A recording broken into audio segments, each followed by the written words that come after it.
Since God's grace has set us free from the law, does that mean we can go on sinning? Hindi tayo pwedeng magpatuloy ng pagkakasala, di ba? Kasi hindi porke gracious si God, na set us free na tayo from the law, diba, sa kautusan, sa commandments, it does not mean that we can go on sinning. Hindi ganon. Sin is no longer your master, for you no longer live under the requirements of the law.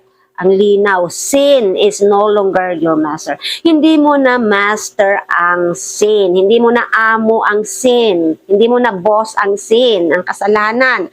For you no longer live under the requirements of the law. Dahil hindi ka na namumuhay sa ilalim ng requirements of the law. Hindi ka na under the law. You are under grace. Kaya bigyan natin ng kaluwalhatian ang Panginoon. Instead, you live under the freedom of God's grace. Just like I said, di ba? We now live under the freedom of God's grace. So, hindi na tayo namumuhay under the law kasi kung sa under the law tayo, mahirapan tayong maligtas. Pero under God's grace, we have salvation and we have redemption and we have new lives under God's grace. Kasi yung grace ni Lord ay talaga namang ibinigay sa mga taong karapat-dapat na maging kanyang anak at mga kaibigan na rin sa pamamagitan ni Jesus. Diba ba? Ayan po ang linaw, di ba? Huwag na daw po nating ipapagamit ang ating katawan, any part of our body sa kasalanan. Kasi hindi na tayo under ng hindi na ang kasalanan ang master natin. I mean, hindi na siyang boss natin, di ba? Si Satan kasi yung kasalanan eh. Ang master natin ngayon is si God. The Holy God, the Holy One, the righteous God, the loving God, our Father, our friend, if we need to, di ba? We are God's children. Sa mga tumanggap ng totoo sa Panginoon. Ano po? So, hindi na tayo dapat nagpapasakop pa sa kasalanan. Lumayo na tayo sa kasalanan. Dahil kung totoong tinanggap mo si Jesus bilang iyong tagapagligtas, lalayo ka na sa kasalanan kasi naligtas ka na eh. So, kung gusto mong naunawaan ang kaligtasan, hindi lang ng kaligtasan ng kaluluwa natin sa langit, kasi ang kaligtasan ay nagsisimula sa lupa, sa pagtalikod natin sa kasalanan. Kasi dito tayo magi-gauge, dito tayo mahuhusgahan ni Lord kung totoo talaga tayong tumanggap sa Kanya. Sa puso natin, alam ni Lord yan. Hindi natin pwedeng dayain ang Panginoon. So, wag na nating hayaang ginagamit ang katawan natin sa mga kasalanan. Example, diba, yung kamay natin ginagamit sa pagnanakaw. Wag natin gawin na yun. Ang katawan natin, ginagamit natin sa kalaswaan. Huwag natin gawin yun. Ang ating mga mata, ginagamit natin sa mga bagay na hindi ka nais-nais. Diba? Yung mga pagnanasa na di maganda. So, napupunta pa rin sa di maganda.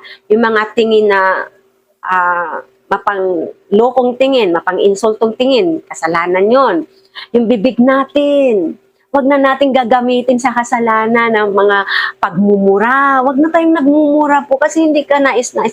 Hindi gawain ng anak ng Diyos ang magmura. Kasi ang pagmumura ay galing kay Satan. That is what we call curse, di ba? Curse. So we are not cursed. We are blessed. We are redeemed people of God. We are saved people. We are children of God. So wag na tayong nagmumura. Tanggalin na natin yan. Saka yung mga di maiwasang pagyayabang, yung mga kataasan natin, iwasan natin yan. At kung minsan nakakalimot tayo dahil, di ba, nature natin magkasala di ba? Kaya nga tayo nasa lupa pa, niredeem tayo ni Lord. Pero, mayroon tayong Diyos na may Holy Spirit tayo. Ang totoong anak ng Diyos may Holy Spirit. Nakukonvict at nagbabago. Ay, mali, sorry Lord. So, hindi ka pa ulit-ulit gumagawa ng mali kasi we are transformed from glory to glory. Hindi man agad-agad, but we are transformed if our hearts are willing to be transformed. Kaya importanteng nagbabasa po tayo ng Biblia kasi dito mariremind tayo ng mga bagay na tungkol sa righteousness, tungkol kay Lord, kung bakit tayo na-save, ano ba yung mga ano ba ang dapat nating gampanan bilang mga saved children of God, ano ba yung dapat nating isipin, bigyang priority, di ba? Si Lord. Kasi sabi nga, delight yourself in the Lord and He will give you the desires of your heart. So kung inuuna natin ang Panginoon, siyang bahalang magbigay ng mga pangangailangan natin. Ang pag-worry, ang pamumroblema, hindi yan gawain ng isang anak ng Diyos. Ibigay mo sa Lord, ibigay mo sa Panginoon, ibigay mo kay Lord. Kasi pag hindi mo kaya, ibig sabihin, that's beyond your capacity and power. So si Lord ang bahala dyan. Huwag kang mag-worry kasi pag nag-worry ka, pag namumroblema ka ng sobra, ibig sabihin, wala kang pananalig, wala kang tiwala. Hindi ka naniniwala na kaya ni Lord na isolve yan. Ano po? Normal problema, normal mag-worry. Yung bigla ang nag-worry ka, di maiwasan yan eh. Pero kung lagi kang nag-worry, lagi kang namumroblema, lagi kang nakabusangot, lagi kang nag-aalala, lagi kang natatakot, that is not coming from God. That is not true faith. Ang true faith, hindi ka na gaanong natatakot, hindi ka na gaanong nag-aalala. Kasi alam mo na mayroong gagawa para sa'yo ng mga bagay na hindi mo magawa para sa sarili mo o sa ibang tao. Basta sumunod lang tayo, delight yourself. Ano po? Gawin lang natin yung mga bagay na makakapagpalugod sa Panginoon at siya ang bahala sa atin. Siya ang bahala sa atin. Hindi nangangahulugan na hindi na tayo gagawa, no? Hindi nangangahulugan na hindi na tayo magsisipag. Hindi ganoon ang ibig kong sabihin. Yung mga bagay na hindi natin kaya, ibigay natin kay Lord. Kasi kung nag-aalala ka lagi, ibig sabihin kulang ang pananalig mo. Kulang ang paniniwala mo. Kulang ang pag-honor mo kay God na siya ang bahala sa'yo. Kasi nag-aalala ka. Ibig sabihin, hindi ka fully surrendered kay Lord. Ganun po yun. So, ituloy natin.